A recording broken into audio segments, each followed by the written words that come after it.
Welcome to 15 Minutes of Consulting from Best Practices. My name is Maria Isabel Rios. I'm here with David. Hello, David. I'm Isabel. And as you come in today, tell us what's on your mind. Type your questions in the chat.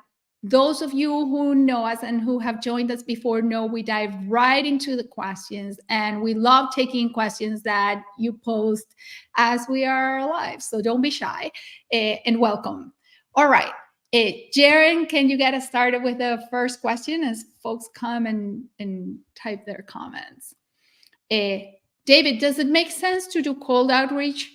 We have people with the idle capacity, and I'd like to fill them. And this question is from Judy. Thank you, Judy. Okay. And hi, and also welcome. And I agree with what Maria Isabel said. If you have something on your mind today, type it in the comments. It's nice to have sort of a mix of questions that have been emailed in and also ones you put right there. Okay. Is it worth doing cold outreach? We have people with idle capacity. That's a really interesting question because there's two different pieces for it, and you've connected things that should be disconnected. Is it worth doing cold outreach? As a general rule, we would discourage you from doing that. It's a very, very inefficient channel. We have some interesting statistics on it. And the funny thing is, if you say, well, we've got people of idle capacity, if your thought is, well, I've got people of idle capacity, therefore they can do cold outreach and over time build our pipeline, then yeah, potentially. If you have people with idle capacity that you're trying to fill in the short term, then cold outreach is a terrible idea because cold outreach is not a path to near-term projects. It is the cycle time for consulting tends to be slow, and the cycle time using cold outreach is glacially slow. So you need to, I would suggest if you have people on the bench right now, use other approaches. I would, for instance, look for some subcontracting work rather than cold outreach. Maria Isabel, other things you want to add on that one? I agree with you. There's also an element of looking back at your contact list. We find that there are often folks that have fallen through the cracks.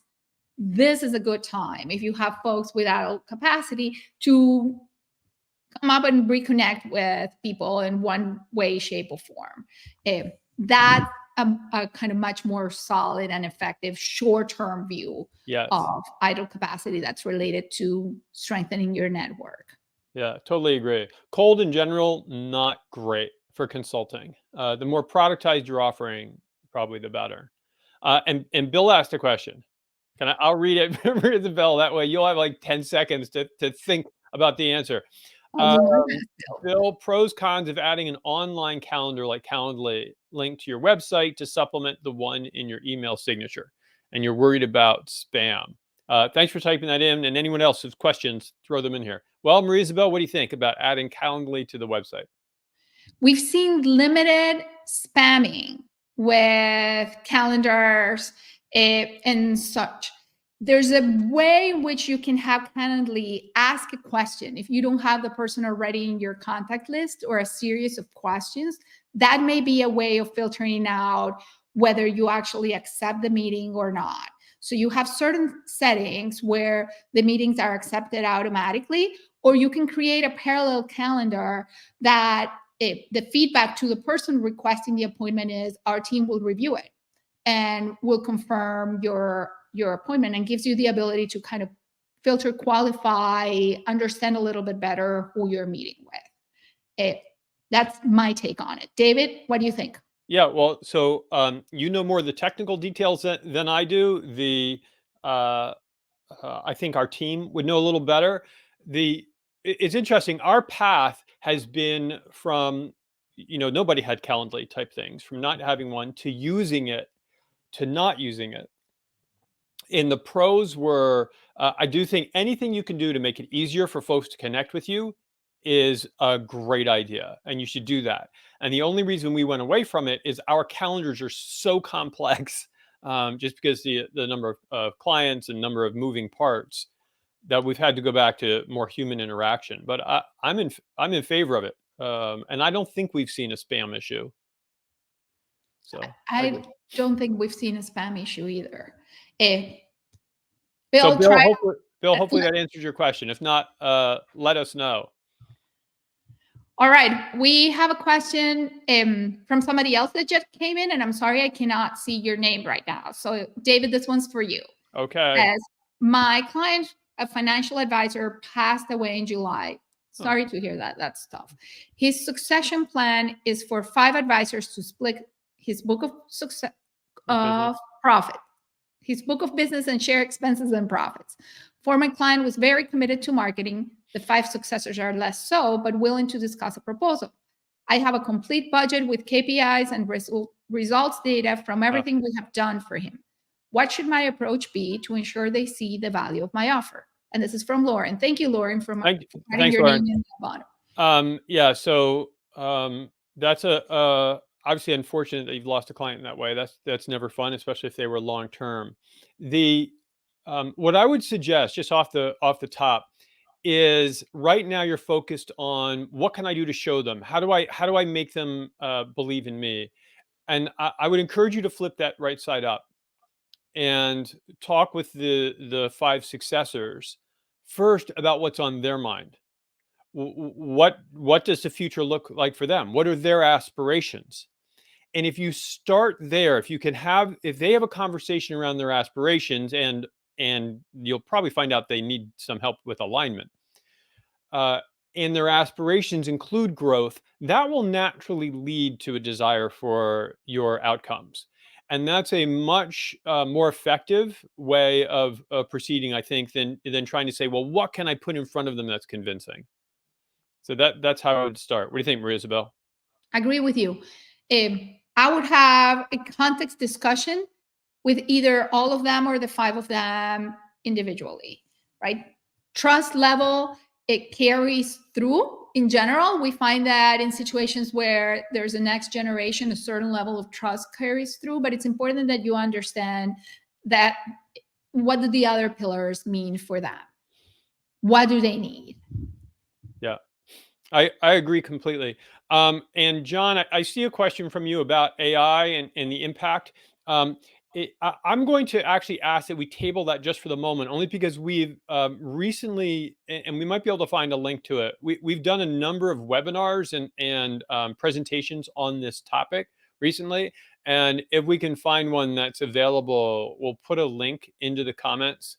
Because we've been addressing it a lot. And if we can't, then we'll come back and next week we'll jump on it. And John, thank you for adding more information. Okay. Keep the questions coming. They're awesome. Jaron, what about one that was sent in? Should we try and grab one of those before we do this? Okay.